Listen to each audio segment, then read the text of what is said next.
Halo teman-teman semua, pada kesempatan kali ini kita akan belajar materi tentang sel, yaitu kita akan belajar tentang definisi. Kita akan berikan batasan sel itu apa sih? Nah, bisa kita tulis, sel adalah unit struktural dan fungsional terkecil dari suatu makhluk hidup.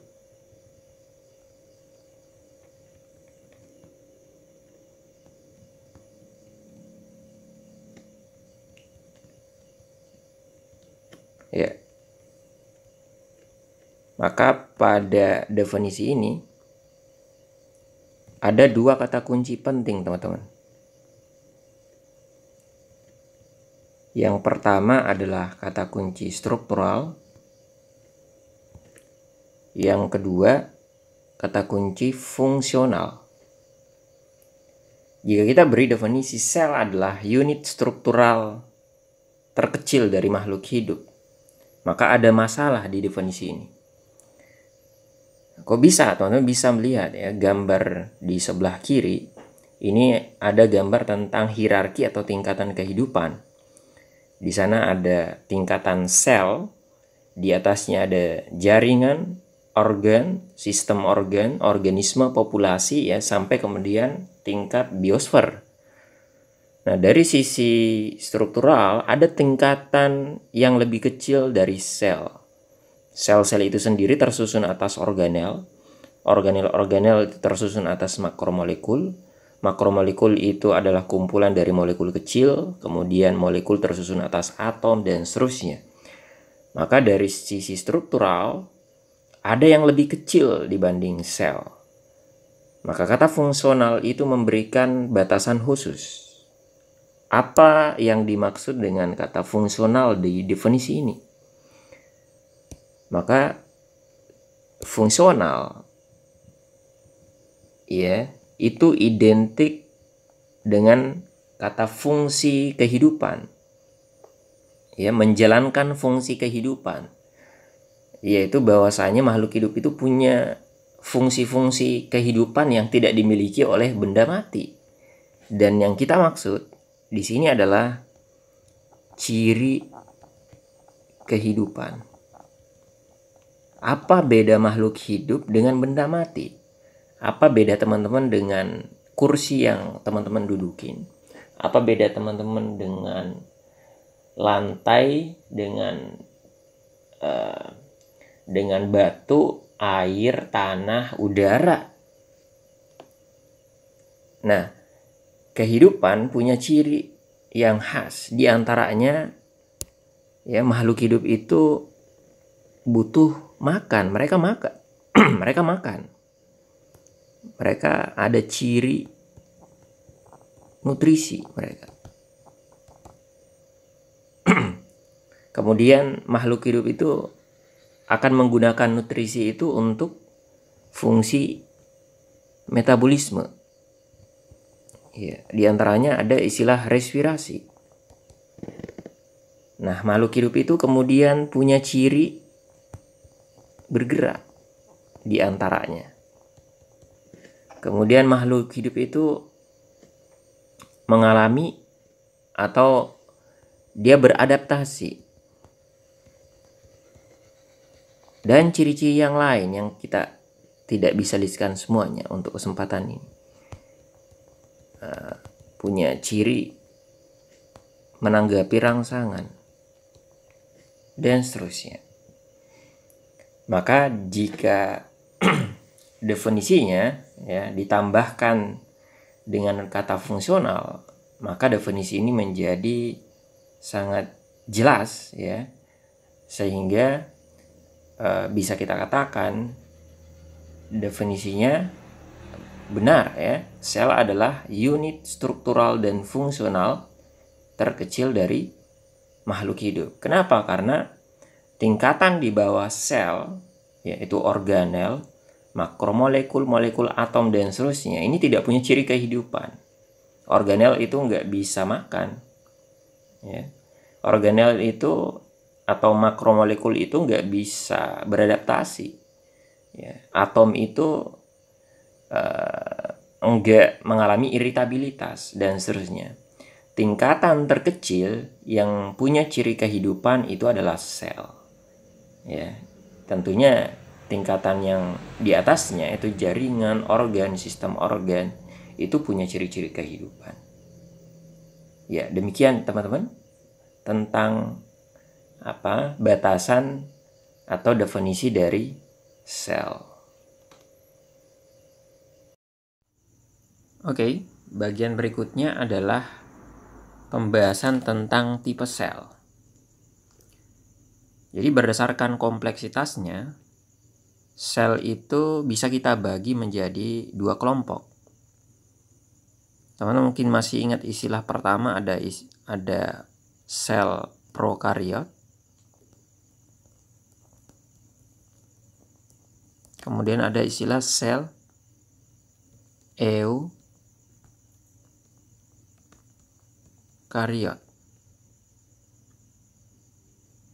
Nah, apa perbedaan kedua tipe sel ini?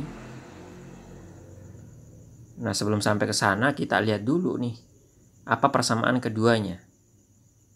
Yakni apa ciri dari semua makhluk hidup, karena makhluk hidup itu nggak mungkin jatuh kecuali ke salah satu dari 2 tipe sel ini. Jadi ciri pertama adalah, atau ciri persamaan pertama semua makhluk hidup itu pasti punya bagian yang berperan memisahkan lingkungan dalam dengan lingkungan luarnya. Misalnya kita di sini gambar nih. Nah, ini gambar bakteri ya. Prokariot contohnya bakteri. Eukariot kita contohkan manusia. Ini ada sel manusia.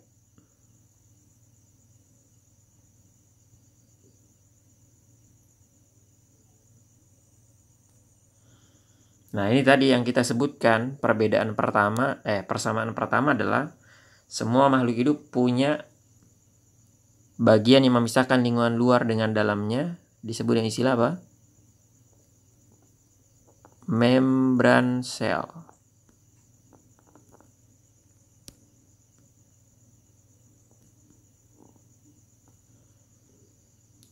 Kemudian kedua, ya, dengan adanya membran sel memberikan konsekuensi adanya ruangan di dalam sel. Mirip dengan dinding ruangan yang mungkin teman-teman lagi tempatin sekarang ya. Dengan adanya dinding, ya dinding itu memisahkan teman-teman dengan lingkungan luar. Dengan adanya dinding memberikan konsekuensi adanya ruang di dalam sana.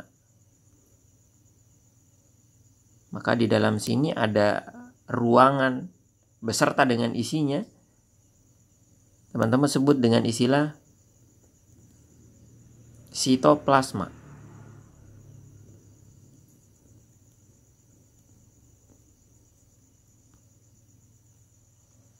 Nah, yang terdapat baik pada sel prokariot maupun eukariot. Kemudian, persamaan ketiga dari semua makhluk hidup, ya. Jadi semua makhluk hidup itu punya karakter, punya sifat. Mereka punya membran sel, ya. Mereka punya ciri-ciri tertentu, semisal warna kulit kalau pada kelompok manusia, atau mungkin adanya tangan, kaki, rambut, ya. Adanya klorofil pada tanaman, daun, akar, batang. Ya, intinya semua sifat atau karakter itu disandi atau dikode oleh suatu materi genetik yang terdapat di dalam sel itu sendiri, ya, yang kita kenal dengan istilah apa? Misalnya ini pada bakteri, ya, kita sebut dengan istilah DNA. Jadi semua makhluk hidup tanpa pengecualian punya yang namanya DNA yang kemudian dikemas membentuk kromosom.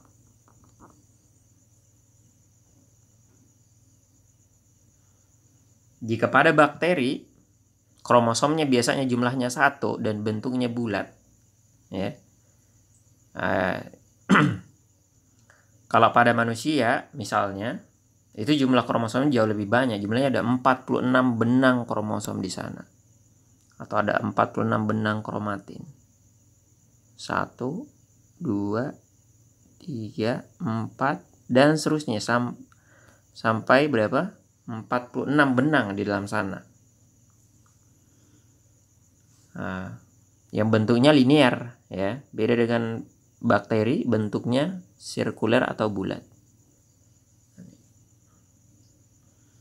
Kemudian dengan adanya DNA atau kromosom, ya, memberikan konsekuensi adanya suatu organel di dalam sel, yang mana tanpa organel itu DNA ini nggak ada gunanya. Jadi kalau teman-teman masih ingat,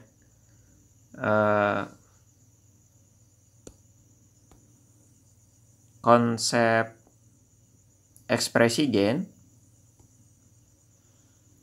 bahwasanya suatu DNA ya atau gen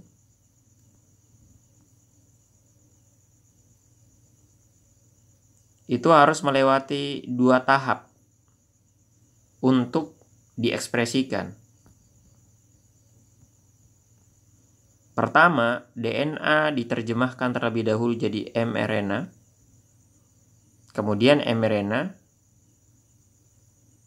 menjadi protein sebagai produk akhirnya.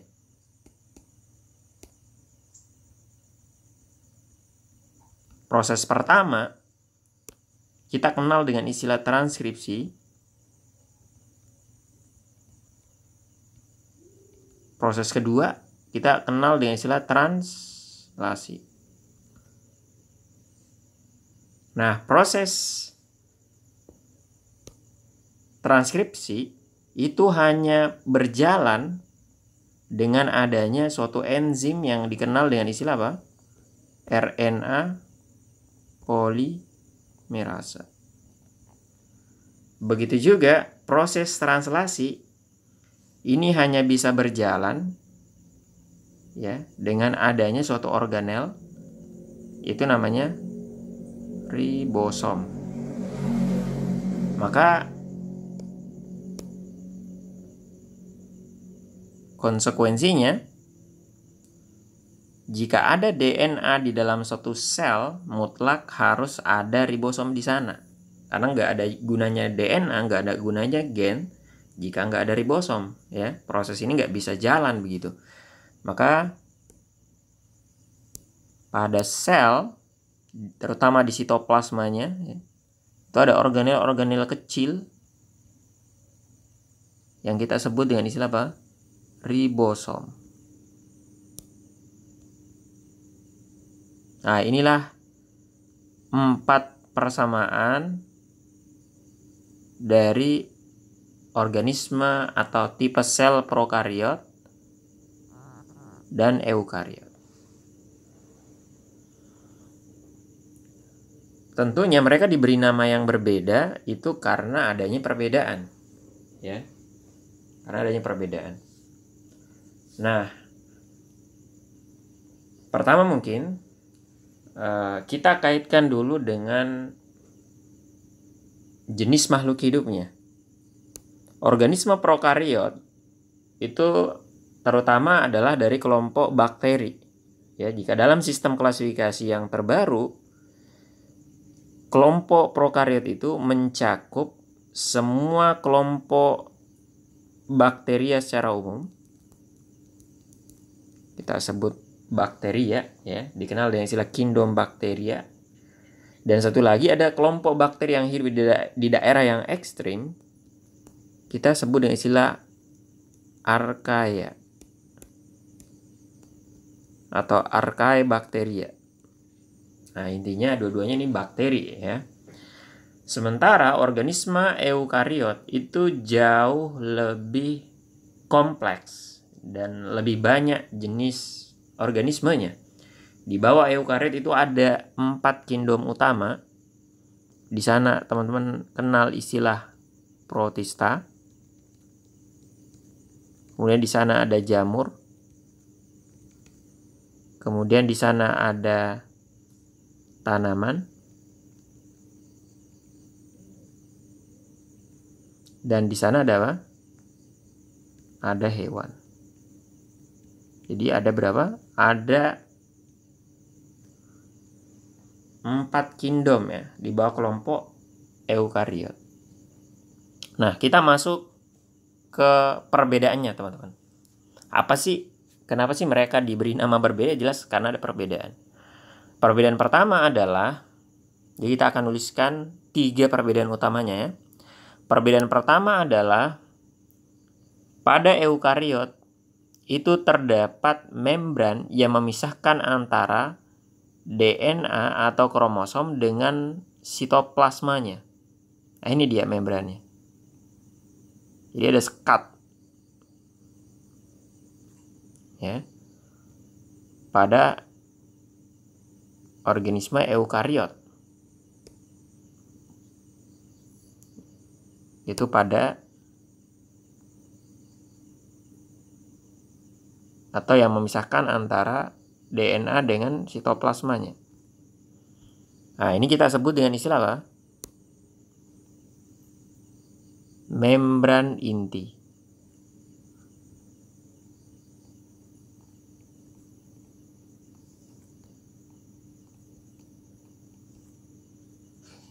Kemudian yang kedua, ya. Dengan adanya membran inti pada organisme eukariot, maka daerah inti, yaitu daerah di mana DNA atau kromosom berada pada eukariot itu disebut dengan istilah nukleus. Jadi semua bagian mulai dari membran inti ke dalam pada organisme eukariot ini, termasuk kromosom di dalamnya, kita sebut dengan istilah nukleus. Jadi apa itu nukleus? Nukleus adalah daerah inti yang mana dia terdapat membran yang memisahkan antara DNA dengan sitoplasma di luarnya. Maka pada organisme prokariot, daerah intinya itu tidak disebut nukleus karena mereka tidak punya membran inti. Maka daerah inti mereka ya kita sebut dengan istilah nukleoid.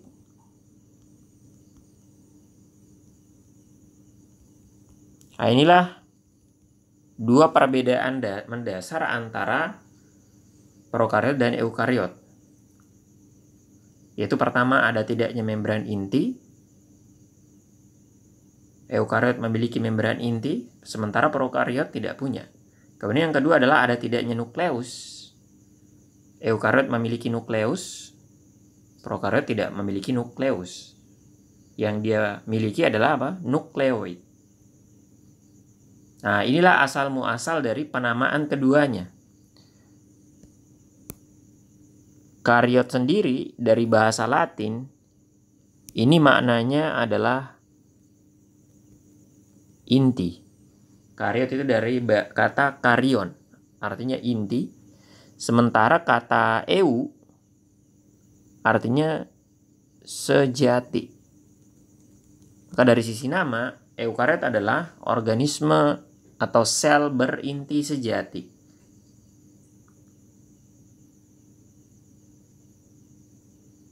Sementara pada prokariot,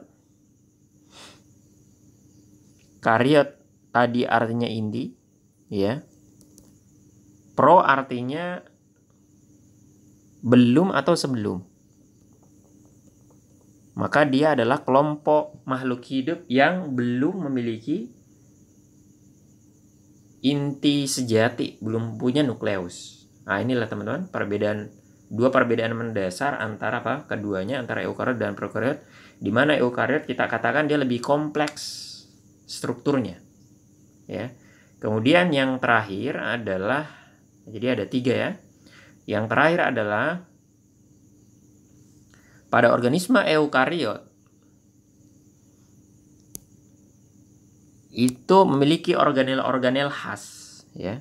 Kita ambil contoh, ini saya gambar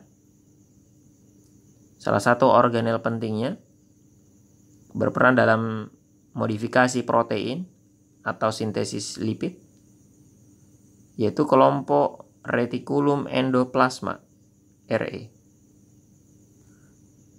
Kemudian ada lagi organel lain. Jadi cirinya apa? Mereka punya membran gitu. Ini kita sebut nanti dengan istilah organel bermembran. Yang warna kuning ini membrannya.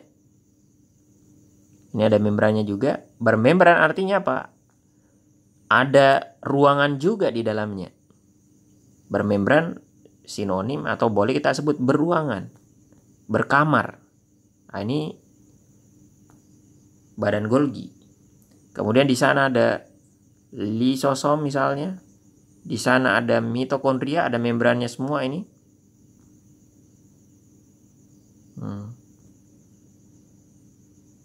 Nah, Kak, yang ini kita kasih persamaannya saja, apa itu? Semuanya kita sebut dengan istilah apa? Organel bermembran.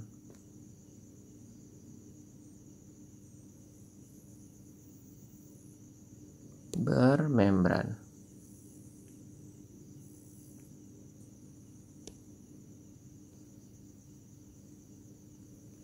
Nah, ini dia, teman-teman. Jadi inilah 3 perbedaan mendasar antara eukariot dan organisme prokariot.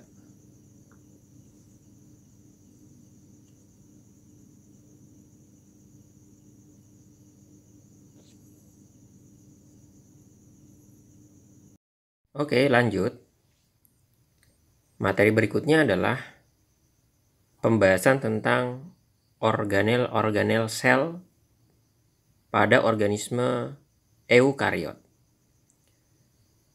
Maka karena organelnya banyak banget, untuk memudahkan teman-teman, organelnya ini kita kelompokkan berdasarkan perannya, dan nanti ada 4 kelompok. Kelompok yang pertama adalah kelompok organel yang berperan dalam sintesis dan sekresi protein. Ada 4 organel dilibatkan di proses ini. Nukleus dan ribosom berperan dalam sintesisnya.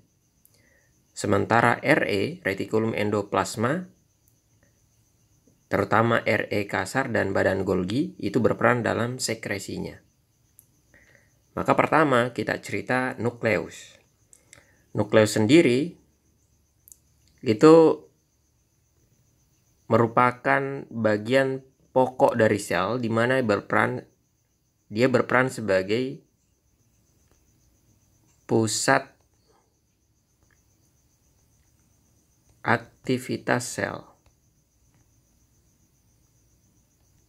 Maka di dalam nukleus ada banyak sekali, ya, proses yang terjadi, terutama di sana ada istilah terjadi pengaturan, regulasi, kemudian perbanyakan DNA, replikasi. Kemudian yang berkaitan erat dengan istilah sintesis protein, yaitu nukleus tempat terjadinya proses awal dari sintesis protein disebut istilah transkripsi.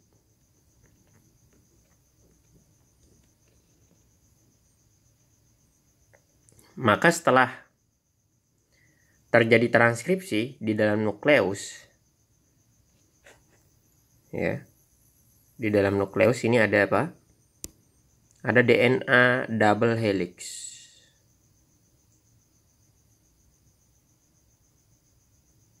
Maka kemudian DNA mengalami transkripsi, diterjemahkan menjadi mRNA.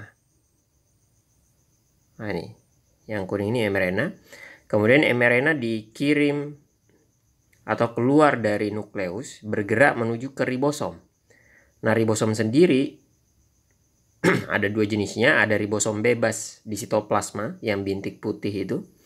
Kemudian ada yang nempel di organel berikutnya namanya RE, retikulum endoplasma. Jadi bisa nempel di sini, bisa nempel di RE kasar ya. Nah, apa yang terjadi di bagian RE ini? Jadi RE nanti kita bahas itu ada dua jenisnya, ada retikulum endoplasma kasar. Dia disebut kasar karena dia ditempeli ribosom. Kemudian nanti ada RE halus ya. Jadi dia terlihat halus karena nggak ada ribosomnya. Maka nanti di RE kasar, setelah terjadi sintesis protein oleh ribosom yang putih itu, maka nanti protein yang udah dibuat melalui proses translasi oleh ribosom itu masuk ke dalam ruangan RE kasar. Jadi RE kasar ini termasuk organel bermembran, ada ruangan di dalamnya. Maka di dalam RE kasar, ya misalnya itu protein yang hijau itu, protein itu dimodifikasi, misalnya ditambahin gula di ujungnya, terjadi glikolisasi, terbentuklah glikoprotein. Oleh siapa? RE kasar. Maka fungsi RE kasar adalah modifikasi protein.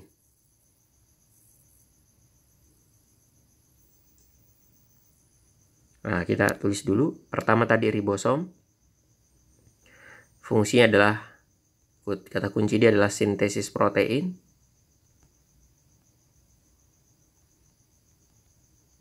Yang jika didetailin diistilahkan dengan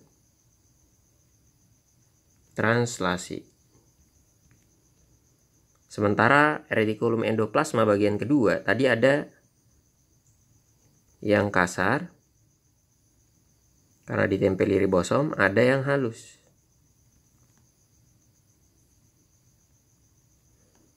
Nah, yang kasar fungsinya tadi apa? Modifikasi dan sekresi protein. Ya. Kemudian diikuti dengan apa? Protein yang udah dimodif oleh RE kasar tadi itu dikirim ke organel berikutnya, itu badan Golgi. Ini dia badan Golgi kita nih. Ini kita sebut BG, badan Golgi nih. Ya. Maka dengan menggunakan vesikula, jadi bagian dari membran RE kasar ini mengalami invaginasi, melipat. Kemudian nanti dia lepas dari RE kasar. Anggaplah ini membentuk bulatan ini. Kemudian nanti protein yang udah dimodif dimasukkan ke dalam sana. Kemudian dikirim ke bagian berikutnya itu badan Golgi. Nanti membran dari vesikula ini bergabung dengan membran dari badan Golgi. Ya, dia bergabung. Kemudian protein yang dia bawa itu dimasukkan ke dalam sana, kemudian mengalami modifikasi yang terakhir kalinya. Ya, ditambahin misalnya lipid atau kelompok yang lain, atau modifikasi bentuk lain. Ya intinya kemudian badan Golgi itu nanti akan melakukan hal yang sama seperti halnya RE kasar, itu modifikasi, kemudian sekresi protein juga dengan menggunakan vesikula. Dia juga membentuk vesikula. Ya. Nah, protein yang udah dimodif sama dia itu dikeluarin menggunakan vesikula ini. Nah, caranya gimana?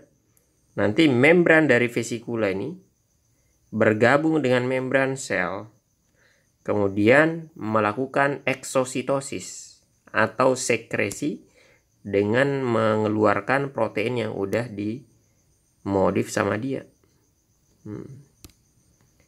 Inilah maksudnya sekresi. Maka 4 organel ini berperan dalam 2 hal, yaitu sintesis protein, yaitu nukleus dan ribosom, kemudian sekresi protein itu RE kasar dan badan Golgi. Nah, kita tinggal tulis ulang nih teman-teman. Modifikasi protein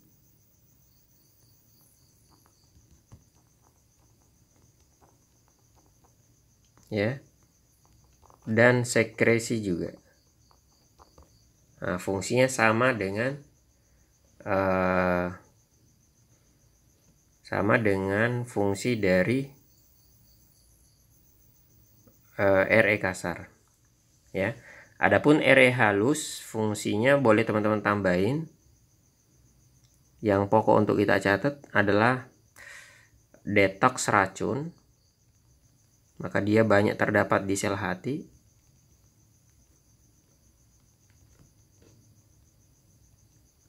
Dan sintesis lipid.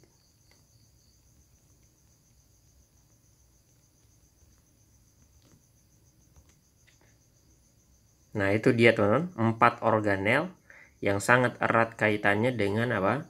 Pembuatan protein, kemudian pengeluaran atau sekresi protein.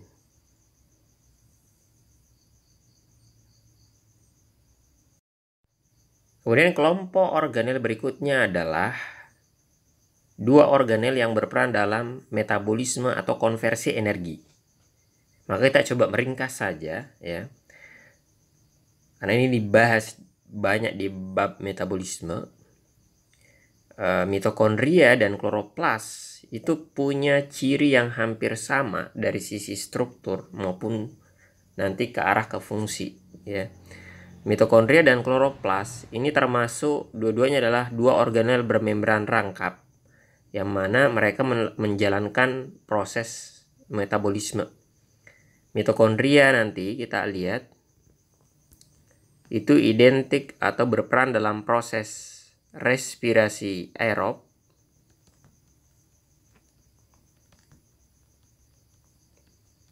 Sementara kloroplas berperan dalam fotosintesis.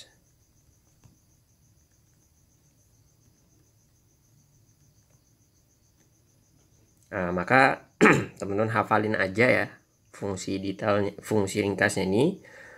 Coba kita jabarin ininya. Respirasi aerob sendiri kan kalau teman-teman ingat rumus umumnya, yaitu menggunakan sel itu akan menggunakan glukosa C6H12O6, kemudian menggunakan oksigen, dia akan mengoksidasi glukosa itu menggunakan oksigen, akan menghasilkan sisa metabolisme CO2 dan H2O. Dan sebenarnya tujuannya adalah untuk ngasilin energi berupa ATP. Itu. Sementara proses fotosintesis kebalikan dari respirasi aerob. Maka kalau CO2 dan H2O tadi output dari respirasi aerob, maka pada fotosintesis dia jadi input. CO2 plus H2O. Ya.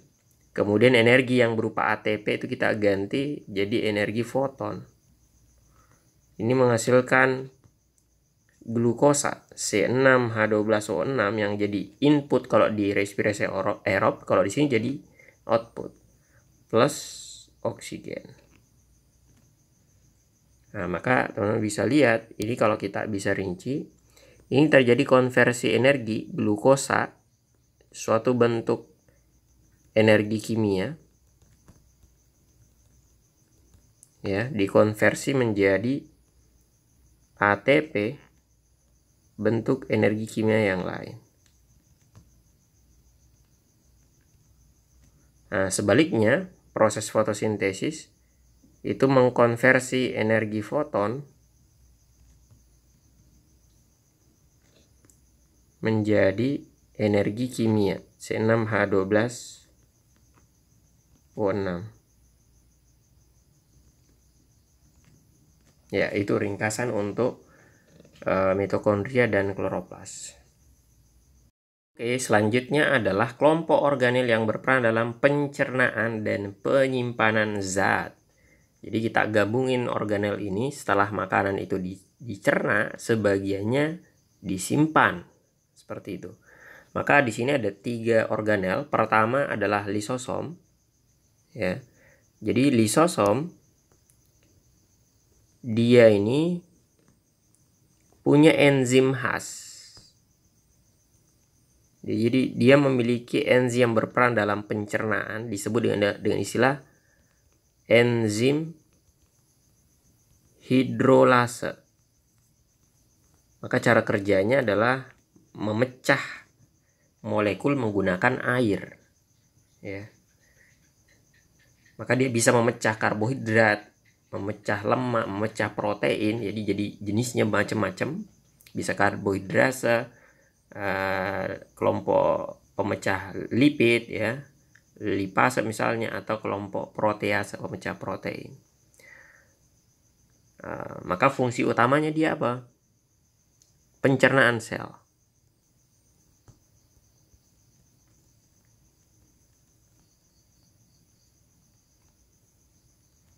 Nah, jadi sel itu misalnya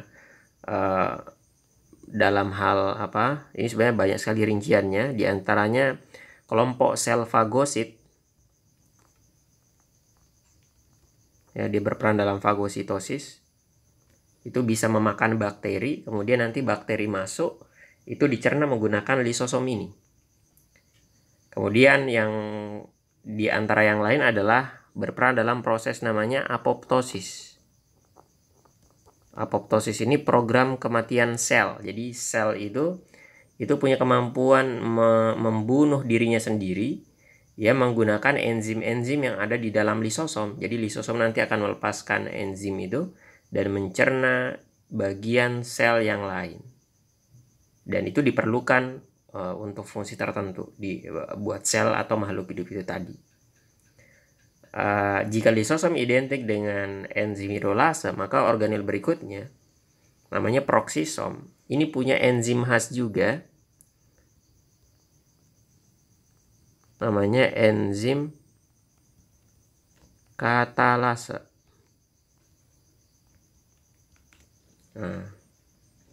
Maka proksisom ini punya banyak fungsi, ya.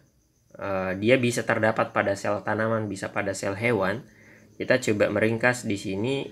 Pada sel hewan, si proksisom ini itu terutama terdapat di dalam sel hati. Pada manusia, proksisom digunakan untuk detoks racun. Jadi ringkasnya, teman-teman, ketika proksisom mencerna racun, apel ini ada racun, ini molekul racun, ya, maka nanti proton dari racun itu, jadi bayangin dia molekul kimia, protonnya atau H plusnya diambil, kemudian digabungkan dengan oksigen, ini akan menghasilkan hidrogen proksida. Nah, itulah kenapa dia disebut dengan istilah proksisom, ya, karena dalam tahapannya dia menghasilkan hidrogen proksida, suatu molekul yang sebenarnya juga dia masih bersifat racun.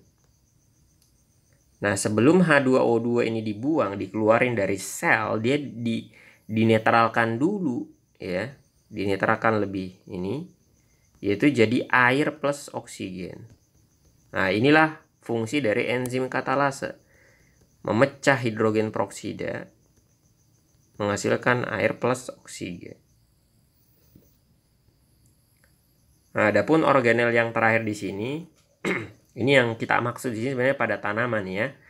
Nanti kita bahas mungkin di perbedaan sel hewan dan sel tanaman lebih detail. Meskipun di hewan juga ada jenis vakuola, tapi vakuola yang kita maksud di sini di bagian ini adalah vakuola pada tanaman yang fungsi utamanya adalah menyimpan cadangan makanan. Jadi kita meringkas saja di sini. Menyimpan cadangan makanan.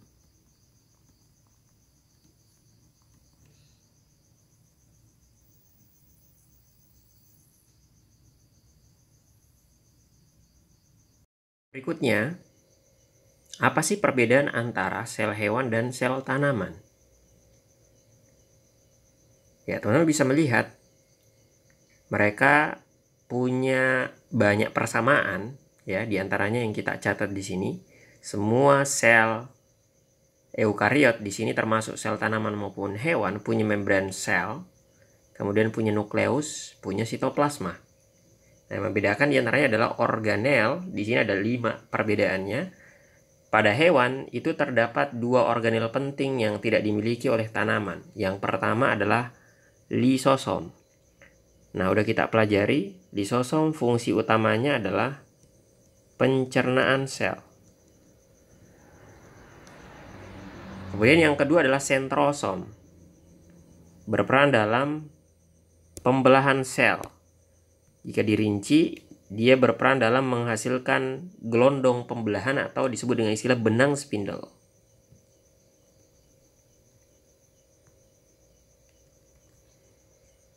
Nah, dua-duanya ini hanya ada pada sel hewan, tidak ada pada sel tanaman.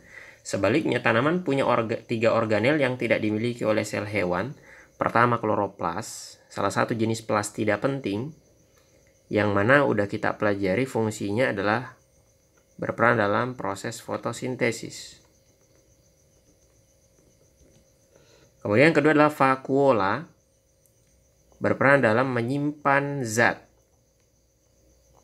Di antara zat yang disimpan, selain cadangan makanan dan pigmen, itu juga dia bisa menyimpan atau menyerap air.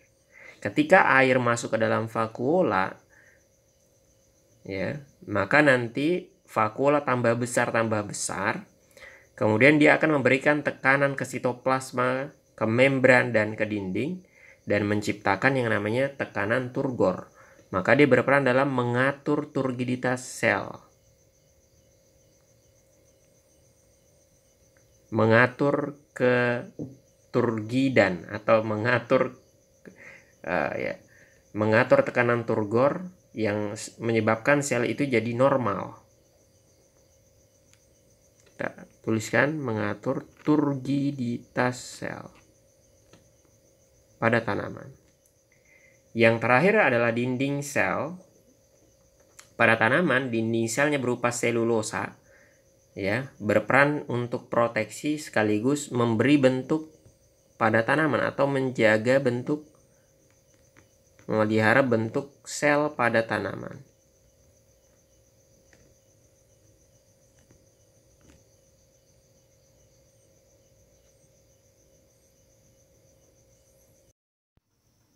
Ya baik teman-teman, akhirnya kita tiba di bagian pembahasan soal. Kita akan melakukan pembahasan beberapa tipe soal baik dari UTBK maupun ujian mandiri. Yang pertama, di sini kita bisa baca apa yang akan terjadi jika Re kasar, ya, di dalam sel organisme itu kehilangan semua ribosomnya. Jadi sudah kita lewati ya pembahasan bagian ini. Di sel kan dia punya organel, salah satunya ribosom. Ini ada nukleus. Ini gambar nukleus ya. Kemudian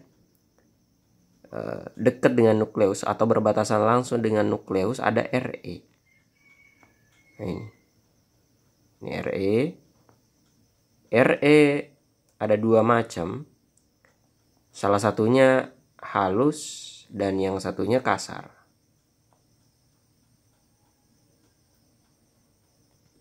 Ya. Maka Re halus itu tidak ada ribosomnya, Re kasar ada ribosomnya. Nah, ini yang ada ribosomnya. Maka ribosom sendiri kan ada yang terletak di Re ini. Ya. Jadi, maka disebutlah Re kasar. Satunya Re halus. Nah, begitu ya ribosom, dua jenisnya. Ada ribosom terikat di Re kasar, ada ribosom bebas di sitoplasma. Nah, ribosom fungsinya apa? Sintesis protein. Maka protein yang sudah disintesis oleh ribosom akan dimodifikasi oleh Re kasar untuk kemudian disekresikan. Jadi fungsi Re kasar adalah untuk sekresi, mengeluarkan protein, ya. Nanti dia akan buat vesikula, akan tumbuh vesikula dari Re, kemudian nanti akan dibawa menuju keluar sel protein yang udah dihasilkan. Ada protein, terus nanti dikeluarin dia. Nah, maka Ketika RE kasar kehilangan ribosom, ya tidak ada RE kasar lagi namanya, maka tidak ada pengeluaran protein gitu ya. Nah, di sini pertama produksi protein organisme akan berhenti. Ya salah, masih ada ribosom bebas. Ribosomnya jadi bebas semua lah gitu. Yang B, menyimpan protein dalam organisme, penyimpanan protein dalam organisme akan meningkat. Tidak ada istilah itu ya, protein, penyimpanan protein. Protein itu ya ada yang dibuat untuk dikeluarin, dimanfaatkan di luar, dan ada yang dibuat bekerja di dalam. Tidak ada istilah buat disimpan. Produksi ATP dalam sel akan berhenti. Nggak ada kaitannya RE kasar dengan produksi ATP. Ini mitokondria harusnya. Protein tidak lagi akan diekspor dari dalam sel. Nah, ini ya. Kata ekspor ini pengeluaran, ini yang dimaksud ini sama dengan tidak akan disekresikan, gitu kan. Protein diimpor dari luar sel saja, nggak berkaitan ya, nggak ada sel mengimpor protein gitu, dia bisa bikin sendiri harusnya. Maka untuk soal ini kita jawab yang mana? Delta ya, mudah teman-teman.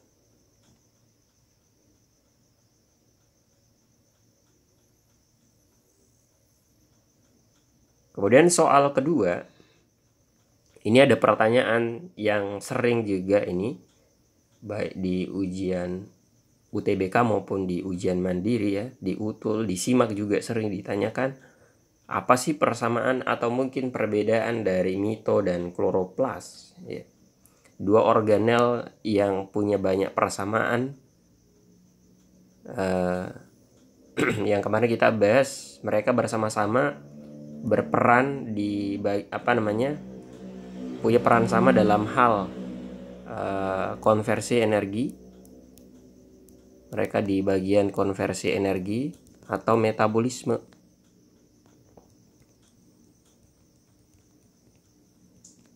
Ya. Maka apa persamaan keduanya?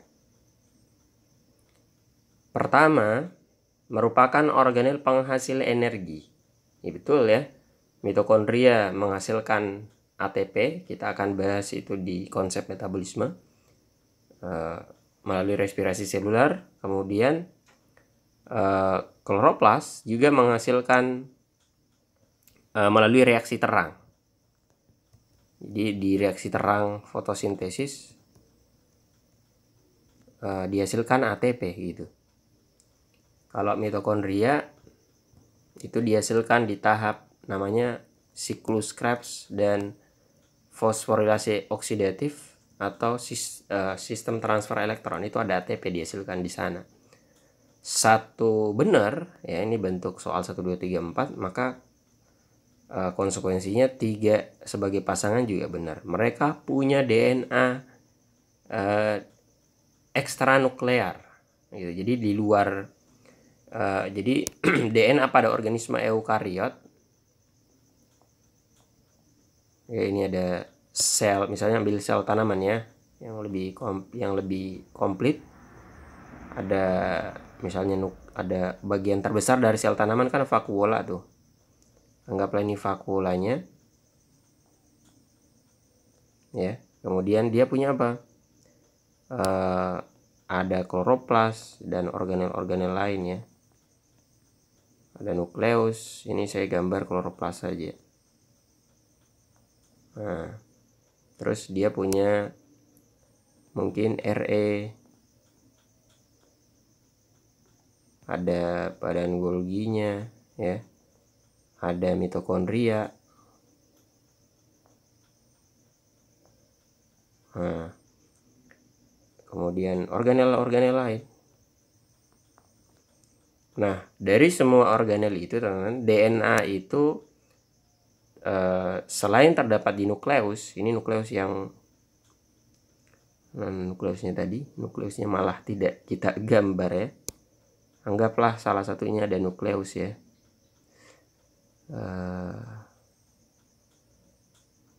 Ada nukleus, apa ini mungkin nukleus ya, harusnya dekat RE harusnya. Nah, selain terdapat di nukleus, ini nukleus, Ini DNA ya, merah itu kita maksud DNA.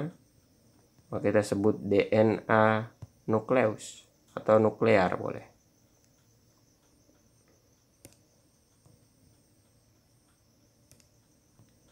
Nah, selain terdapat di nukleus, DNA pada eukariot juga terdapat di luar dari nukleus dan adanya di dua organel lain, yaitu di mana? Di kloroplas ya dan mitokondria. Maka terdapat di 3 organel ya. Yang utama adalah nukleus, kemudian ada DNA mitokondria pada mitokondria, dan ada DNA kloroplas. Nah, jadi terletak di 3 tempat nih ya. Di mitokondria dan kloroplas kita sebut DNA ekstra tambahan di luar nukleus, ekstra nuklear gitu. 1 benar 3 benar. Yang kedua, dapat melakukan reproduksi ya. Karena dia punya DNA mitokondria dan kloroplas, kemudian bisa membuat bagian-bagian organelnya sendiri, kemudian dianggap dia bisa melakukan reproduksi. Dia bisa memperbanyak dirinya sendiri ya, tanpa secara umum perintah dari nukleus gitu. Meskipun sifatnya sebenarnya semi otonom ya, tetap ada. Cuman mitokondria itu berbeda dengan organel lain ya, bersama kloroplas itu bisa reproduksi. Maka yang keduanya benar. Yang terakhir, berperan dalam proses apoptosis. Ini disebut juga dengan istilah autofaga, yaitu mekanisme di mana sel itu merusak atau membunuh atau melisis dirinya sendiri ya. Dan itu peran dari siapa? Udah kita lewati teman-teman, lisosom gitu. Maka yang keempatnya salah. Ini jawabannya 1, 2, 3. Kita jawab A gitu.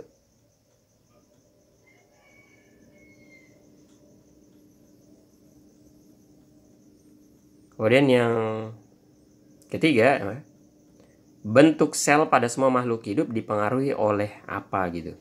Jadi bentuk sel ya itu dipengaruhi oleh 2 organel, yaitu dinding sel, ini akan memberikan bentuk pada sel. Yang kedua adalah sitoskeleton atau rangka sel.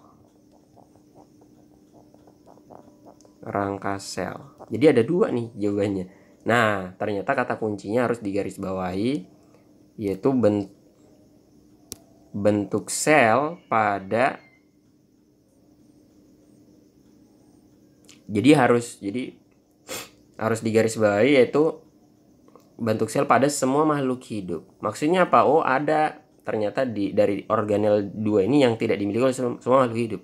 Di antaranya manusia tidak punya dinding sel gitu.